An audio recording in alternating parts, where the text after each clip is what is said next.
Unahin na natin itong patungkol sa hawak na ba ni Vice President Sara Duterte ang ebidensya. Kasi ito, play muna natin itong interview niya kahapon. Alright?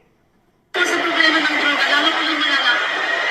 Opo ma'am, yan ang sinabi ko ma'am. Kapag ang ulo naman sa droga, lahat ng kamay at paa, lahat yan magdodroga na rin. Kasi wala na silang respeto sa authority. Yan yung...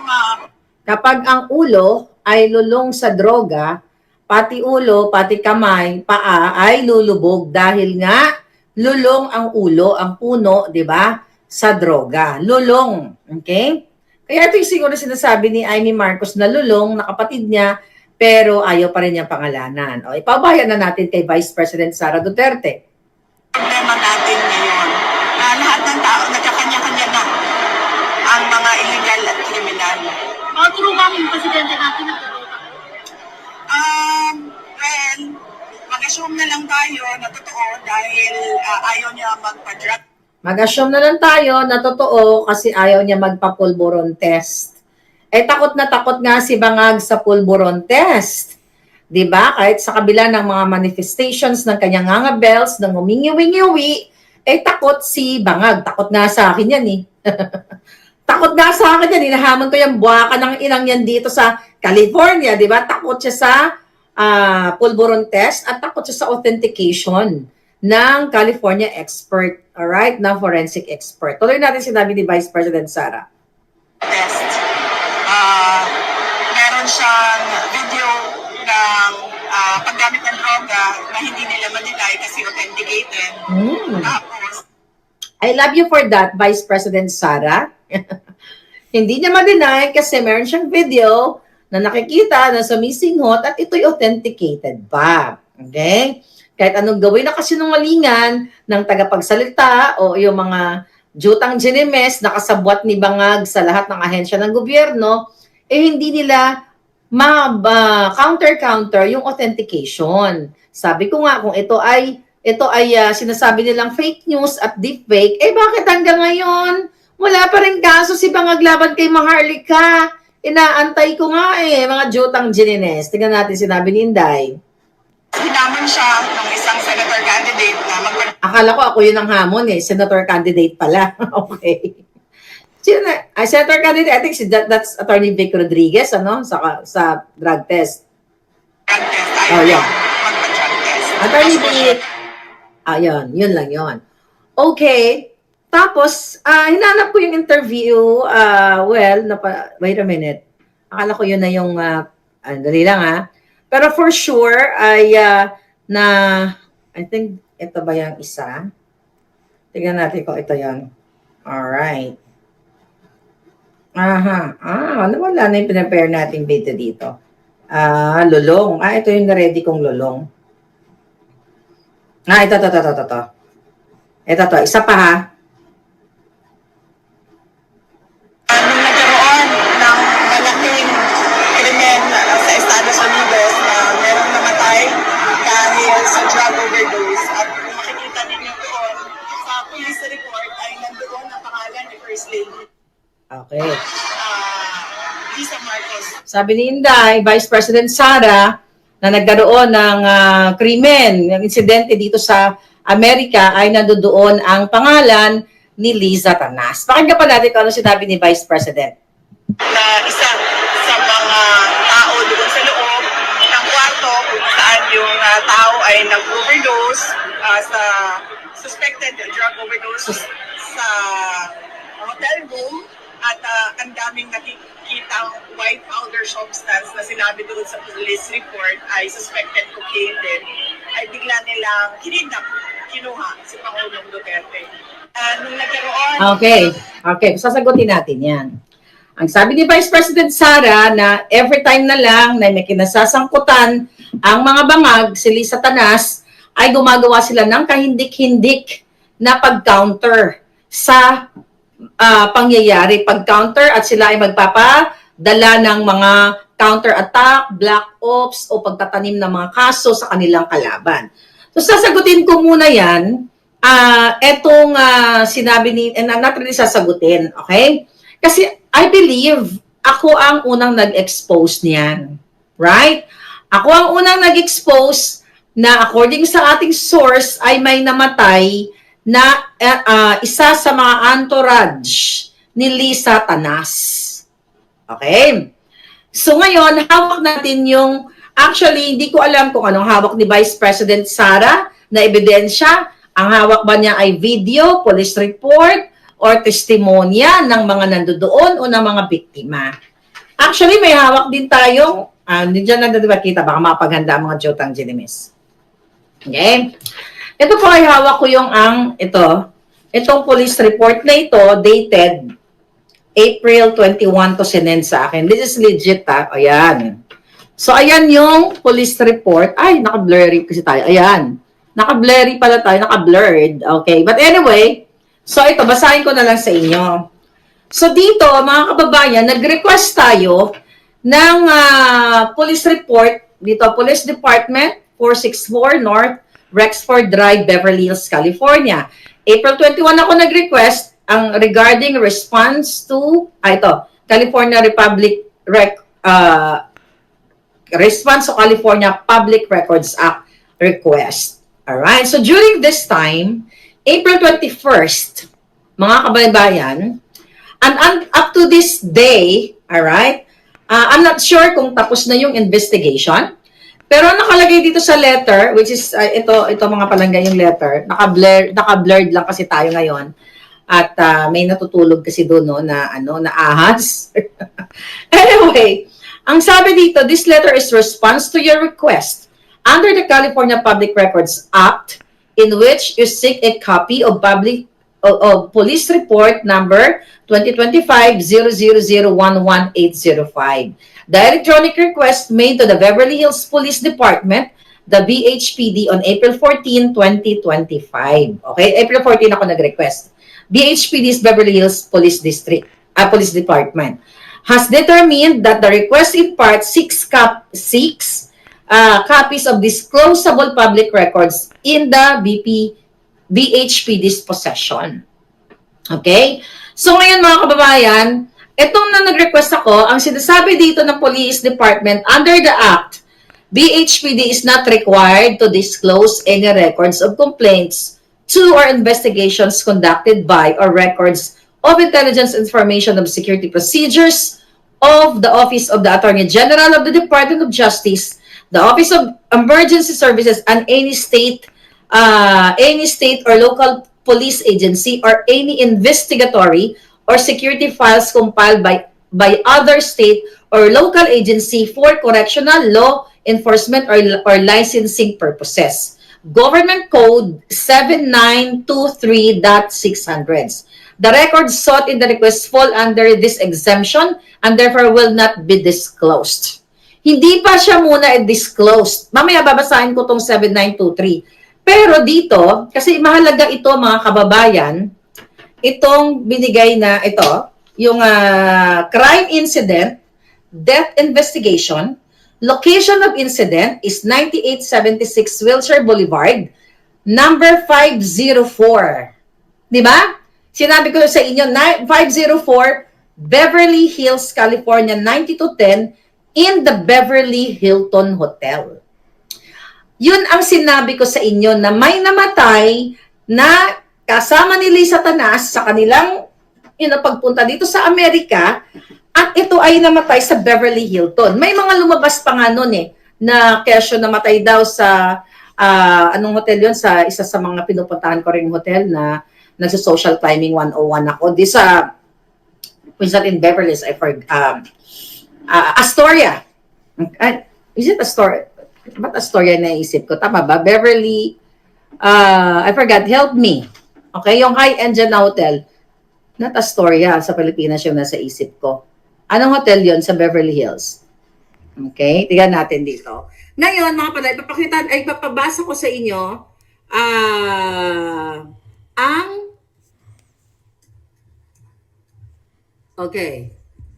ang result, ang ano na ito, itong babasahin ko sa inyo. Yeah, Waldorf Astoria. Tama ako, alright? Waldorf Astoria. Dami kasi Astoria. May lumalabas na ganun.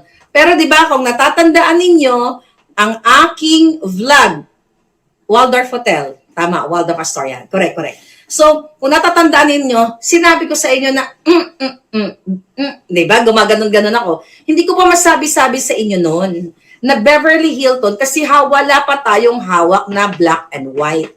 Right? Pero this time, this is, nakapangalan to sa akin ha. Para lang po sa inyong kaalwanan. Andyan po, nakapangalan to sa akin. Nakita niyo ba yan? Claire Maharlika Network, LLC. Naka-address yan sa akin. Hindi ko kinukuble ang aking pagkakailanlan dahil ang ganda-ganda naman ang pangalan ko, right? At ng alindog natin, ha? Every day. So dito sa crime incident, nakikita niyo yung crime incident, ilayo na lang natin. Okay? Ayan yung crime incident. Alright? Yan. Malayo. Pag malayo, nababasa ninyo. Okay? Sabi sa crime incident, kahit screenshot nyo, okay, death investigation, yan, sinabi ko na yung address. Reported date, ito napakamahalaga ito. Okay? Reported date is March 8, 2025, 11:32 a.m. Date time of incident, March 8, 2025, 11:32 a.m. pa rin. Victim age, 44 years old.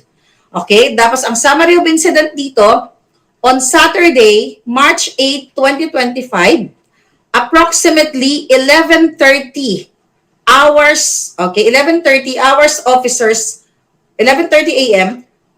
Hours, officers were dispatched to the Beverly Hilton Hotel regarding a person not breathing.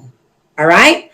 Officers entered room and observed hotel security performing chest compressions on an unconscious male subject. Okay? Subject officer took over while life-saving measures and subject was pronounced deceased at 12:05. Okay? Tama. Report incident, tama, 11:32 a.m.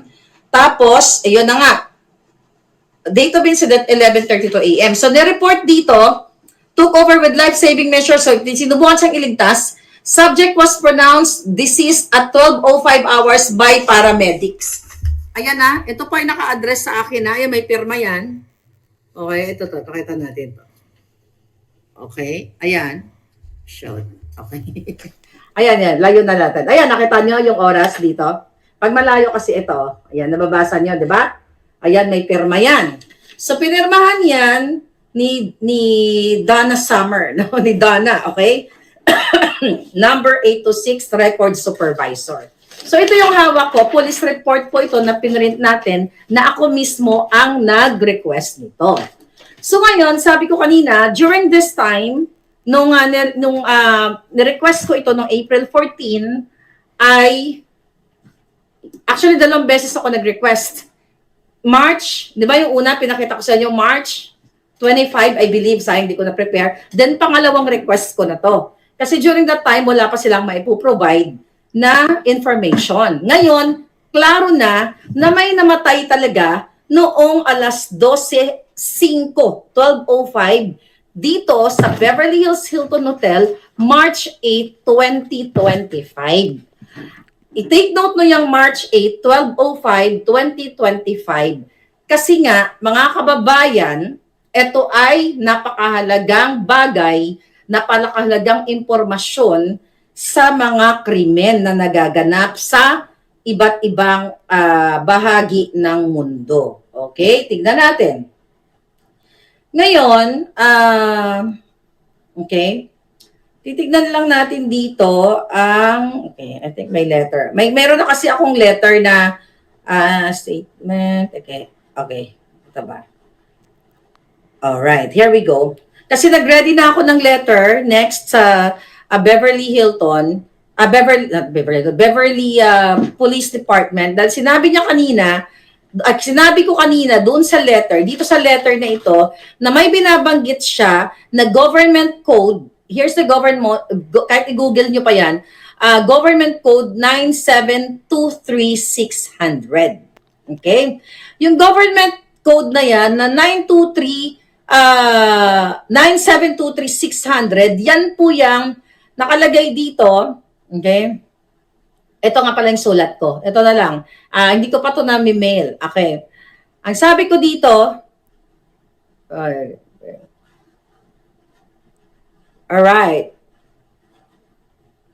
Okay. Ang sabi ko dito sa aking sulat, to Public Records Coordinator, yun nagsulat sa akin.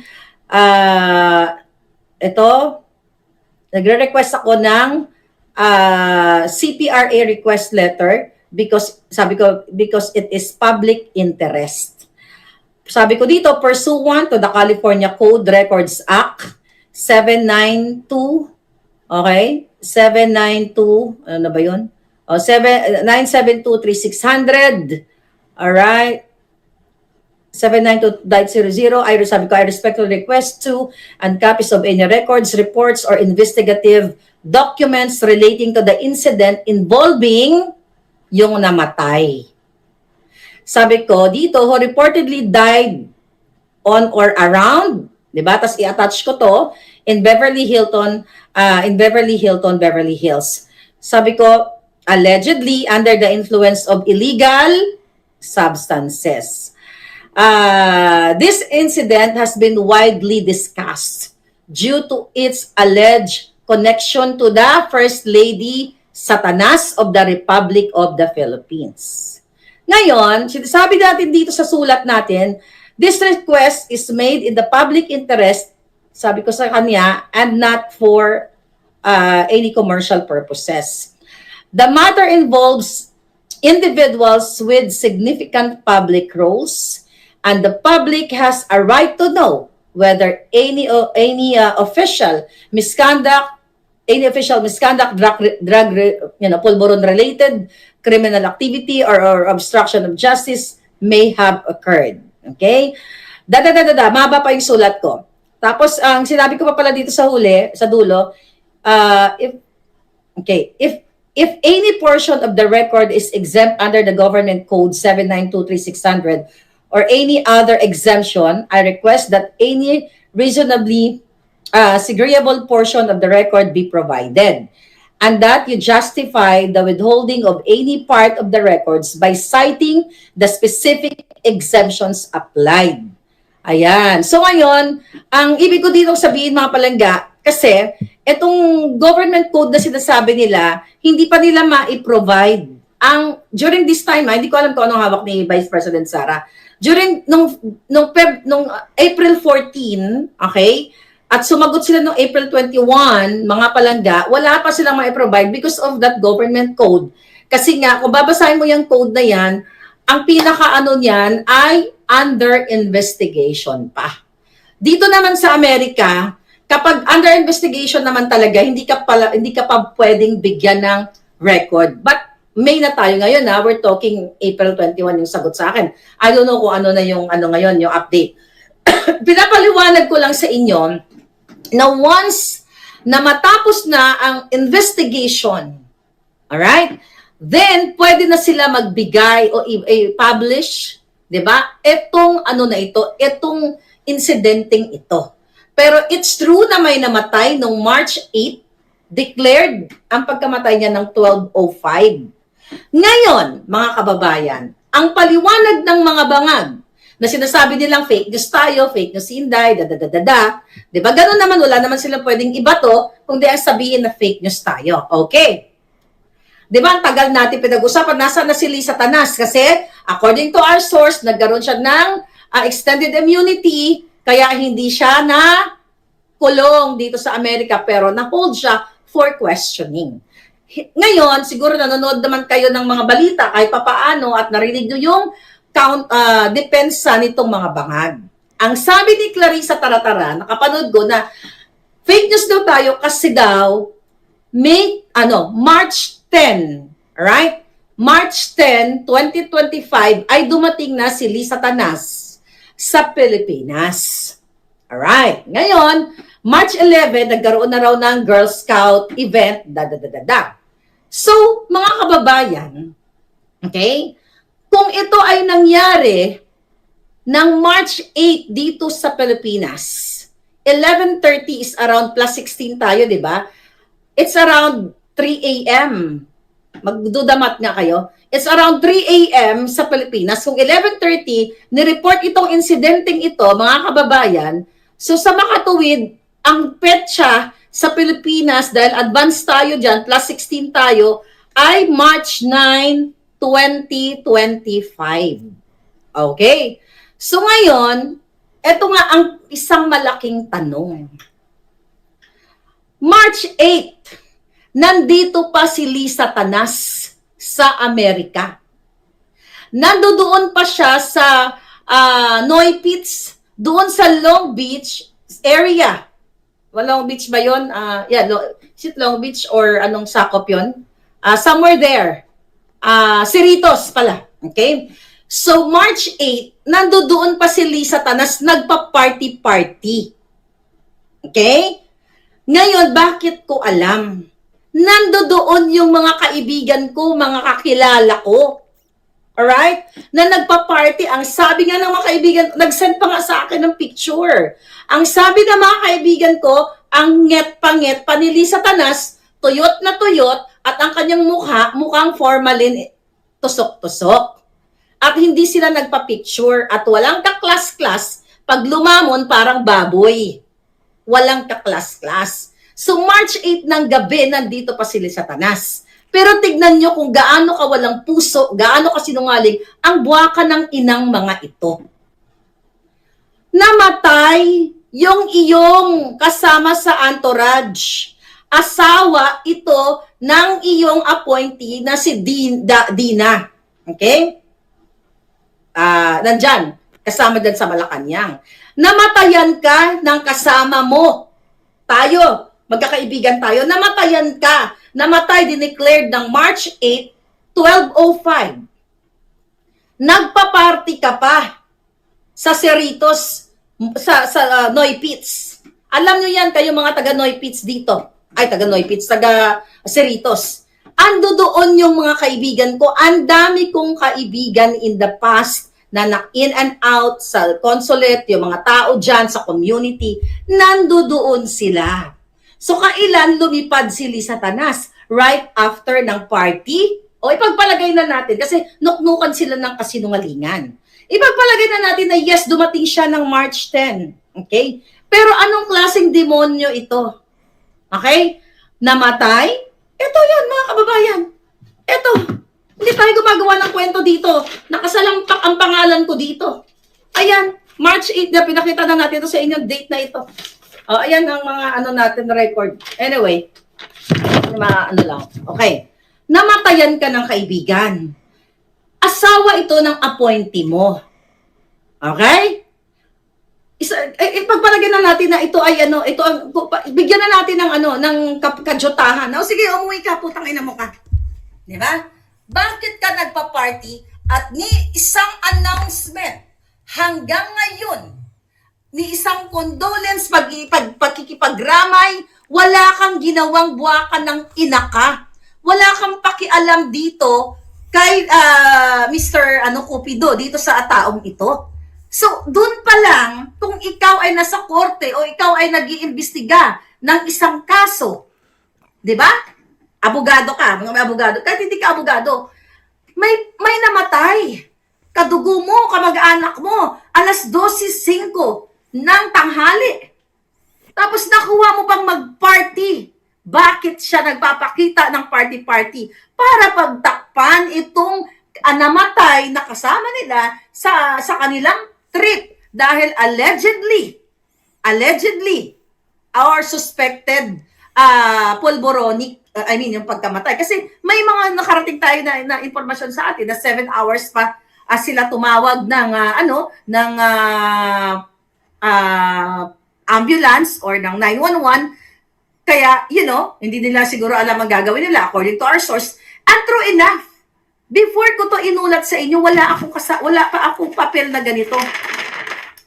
Nag-trust lang tayo dito sa mga kasama din nila sa loob. Sige nga, namatay ng alas 12:05 the same day. Tapos si Lisa Tanas na nagbitbit dito sa namatay na ito, nagparty siya. Ganito, kung nanonood kayo ng crime scene, nanonood kayo ng forensic, ganito ang mga manggugurgur. Pag may nagurgur sila kunyari ang gumurgur, i-cover up, ililibing yung ginurgur or whatever, Tapos kunyari, let's say member ng family, kunyari pinatay niya yung pinatay niya yung jowa niya, ganyan-ganyan, dahil by saltik, kunyari, sila, o sige, takpan ko muna to, kasi yung mga anak. Yan po mga tambay, mahaba pa po yan. Yan, paliwanag ni Maharlika, yan po ang kanyang pasabog. Meron po siya mga hawak na mga dokumento, mga kabayan. Kumpleto na po. Iniintay na lang niya po na matapos po talaga yung investigasyon kasi iba po pala sa Amerika. Sa Amerika po, kailangan tapos na po yung investigasyon. Pero talagang pinatotohanan po ni Maharlika na talagang may namatay, mga tambay. May namatay po. March 8, tanghali pa, alas 12. Tapos, talagang ang First Lady, kasama niya, itong namatay, pero nakuha pa raw po mag-party-party doon sa sinasabing Long Beach, mga tambay, sa Beverly Hills. Nakita niyo po, para daw po pagtakpan, para sabihin na hindi sila kasama doon at mahigit 7 oras pa bago tumawag ng response o sinasabing 911 doon sa Amerika na i-declare o sinasabing may namatay doon sa hotel. At talagang yung dokumento po ay galing po talaga sa pulis. At yung sinasabi po ni Maharlika, iba po ang hawak ni Vice President, mga tambay. Iba. May hawak po na iba si Vice President. Yung hawak ni Maharlika ay kanya yon. Yung mga ni-request niya doon sa police station at kung saan po mga investigasyon na ginagawa pa nila. At ito po, mga kabayan, ay marami pa po ito.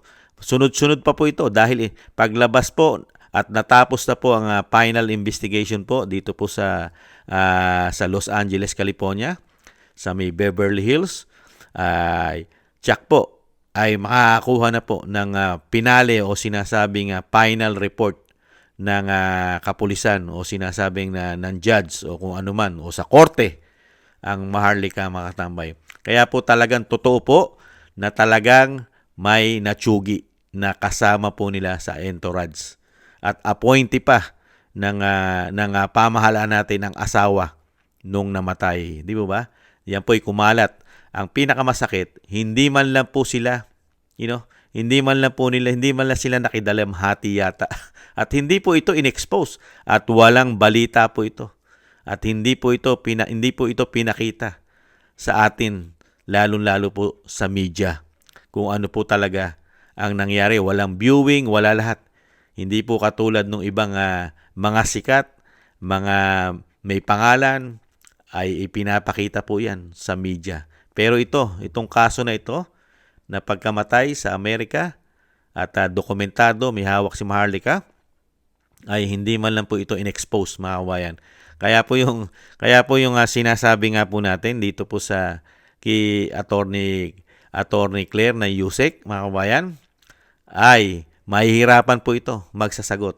Kasi marami na pong lalabas at lalabas na magpapatotoo, mga kababayan. Yung kay Vice President, may hawak po siya. Dahil alam naman po natin si Vice President ay may mga intel din yan, intelligent. At alam naman po natin ang Vice President ay may malapit po ang pamilya Duterte sa bagong presidente po ng Amerika na si President Donald Trump. Dahil po ang presidente ng Amerika ay mas hinangaan po ang pagiging presidente ni dating Pangulong Duterte kisa po sa presidente po natin ngayon na meron pong issue ng pulburon. Alam naman po natin galit na galit sa pulburon ang presidente ng Amerika dahil nililinis po niya sa kanyang bansa ang bisyo po na pulburon, mga katambay. Di po ba? At ang krimen, galit na galit po sa mga kriminal at sa gumagamit po ng pulburon ang bansang Amerika. Kaya po ito po si Vice President, mga tambay, ay meron po itong bukod na hawak na mga dokumento, mga kabayan. Dahil alam naman po natin ang Amerika noong panahon po na ang presidente ay si Donald Trump at ang dating Pangulong Duterte ay malapit po sa isa't isa. Hindi po natin alam kung yung hawak ng Vice President ay galing po yan sa pagkakatiwalaan sa Amerika, mga katambay. At itong kay Maharlika, meron po siyang separate na hawak si Maharlika. At nakita po natin lahat ng pinahayag ng Vice President ay tugma po sa nangyayari po sa kanyang pamilya. Mga katambay, yung sinasabi ng Vice President, yung pumutok ang issue sa Amerika, na nasangkot, na involved, binamatay, at ang kinamatay ayon sa Vice President ay pulburon, at sangkot dito ang First Lady, at bigla naman pong dinukot ang kanyang ama at kinidnap ang lumalabas sa investigasyon at dinala sa Netherlands, sa ICC, di ba? Sa The Hague. Kaya po mga kababayan, sino po ang paniniwalaan po ng taong bayan ngayon? Yung sinasabi po ni Claire na Yusek na imposible dahil tama yung sinasabi ni Maharlika, magkaiba tayo ng time zone, ang Amerika sa ang Pilipinas, I think more than 12 hours ang diferensya ahead ang Pilipinas sa Estados Unidos ng oras, di ba? Kung gabi sa Amerika ay umaga po sa ating bansa, di ba? Mahigit 12 hours. Kaya po sinasabi ni Maharlika, imposible na makauwi agad ang First Lady sa Pilipinas ng March 10 na sinasabi po ng Yusek Claire Castro. At yan po hindi po pasisinungalingan yan, mga kabayan. Pagka po yan ay talagang inimbestigahan, makakalusot ka lang sa immigration ng Pilipinas. Pero hindi ka makakalusot sa record ng immigration ng Amerika. Naka-record po yan sa Amerika, yung pumapasok at lumalabas. Di ba? Sa immigration ng Amerika. May record po yan, yung pag-alis at pagpasok ng First Lady. Yung sa Pilipinas na sinasabi ni Yusek Claire Castro na dumating at may record sila, ay yan, baka pwede pa nilang doktorin yan sa Pilipinas. Pwede pa di umanong madoktor na yung petsa ay tumugma para masabing fake news ang Vice President at fake news din si Maharlika. Di po ba? Pero yung Amerika, mahirap pong gumawa ng peki dyan. Mahirap po. Bawal na bawal po sa Amerika magpalabas na mga peke, lalo pagka dokumento na, mga kababayan. Pero lalabas at lalabas po katotohanan yan, mga kababayan. Iniintay lang din po ni Maharlika na makakuha siya ng full, kumpletong, investigasyon at lumabas na ang pinale. Pero yung sinasabi nga po natin, ang Vice President Sara Duterte ay may hawak siya na bukod. Bukod ang kanyang hawak, ang kanyang information ay bukod kisa kay Maharlika. Iba po si Maharlika, wala po siyang katungkulan sa Pilipinas. Hindi po katulad ng Vice President, may kapangyarihan po siya, di hamak kay Maharlika para makakuha ng higit na impormasyon kaysa kay Maharlika. Di po ba? Baka yung hawak ni Vice President, mga tambay, ay special request galing mismo direct sa Amerika dahil nga sinasabi natin malapit ang Trump sa pamilya Duterte nung panahon na ang Pangulo pa ay ang dating Pangulong Duterte. Kaya po ngayon, ang lumalabas po ngayon mismo sa bibig ni Maharlika, magkaiba sila ng hawak ni Vice President Sara Duterte. Pati po ang video, mga tambay, pati po ang video ay pinatotohanan na rin po ng Vice President na talaga ang video ng Pangulong Marcos Jr., yung kanyang pulburon video, ay talagang hindi raw po ito pwedeng pasinungalingan dahil ito po ay na-test na ng mga eksperto.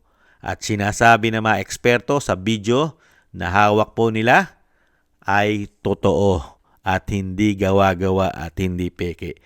Kaya nga po sinasabi ni Maharlika, naghihintay siya ng demanda para dito sa video na ito.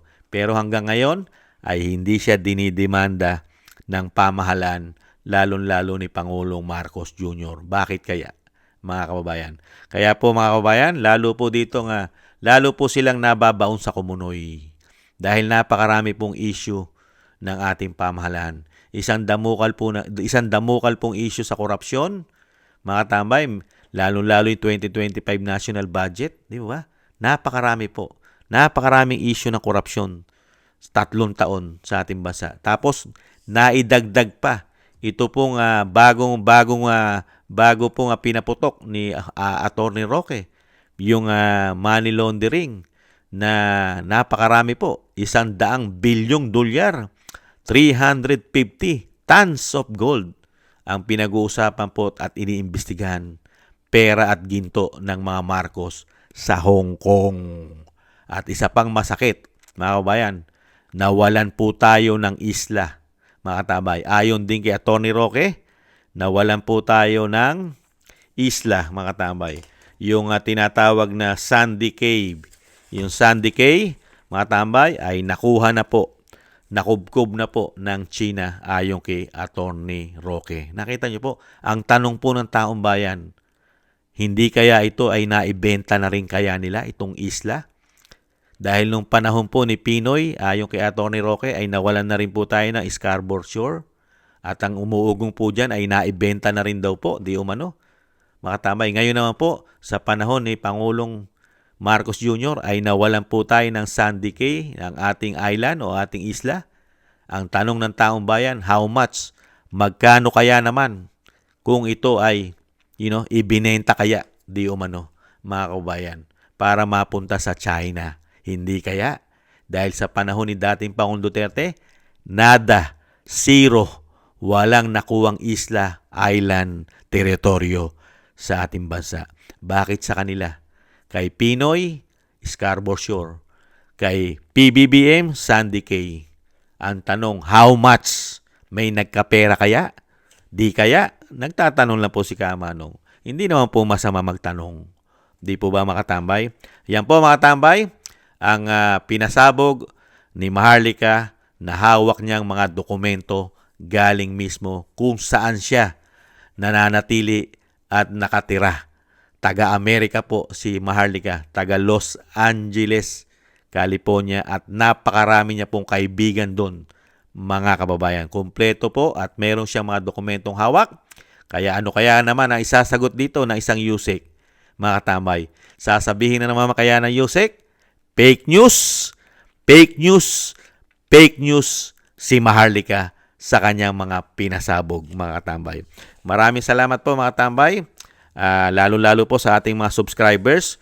Thank you po sa inyo, mga tambay. Thank you po sa ating mga subscribers. Shoutout po sa inyong lahat sa kasulok-sulukan ng ating bansa at sa kasulok-sulukan ng mundo. At ang ating mga OFW, mabuhay po kayo, mga OFW, mga bagong bayani na nakakatulong po ng malaki sa ating ekonomiya. Mabuhay po kayo. At thank you rin po sa mga nagbibigay po ng biyaya sa inyong lingkod. Shoutout po.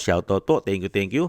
Kingston 123 ng Hong Kong, Eric Hershio ng Canada, Jake Yahut 4531 ng Maisog, California, USA, Gina Ray Solid DDS ng Berlin, Germany, Julieta Celona ng Sydney, Australia, Baby Roman, Ate Isa ng Cagayan, Jem Aris ng United Arab Emirates, Jobilin Watanabe ng Japan, ako si Pilam, at Ani Jo. Thank you po sa inyo. Shoutout po. Mabuhay po kayo.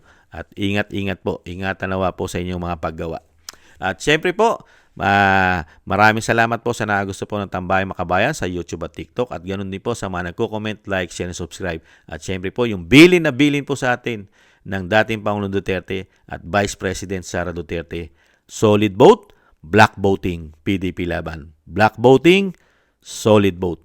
Para po matapos na po ang mga ganitong kabalbalan at kawalang hiyaan ginagawa nila sa ating bayan.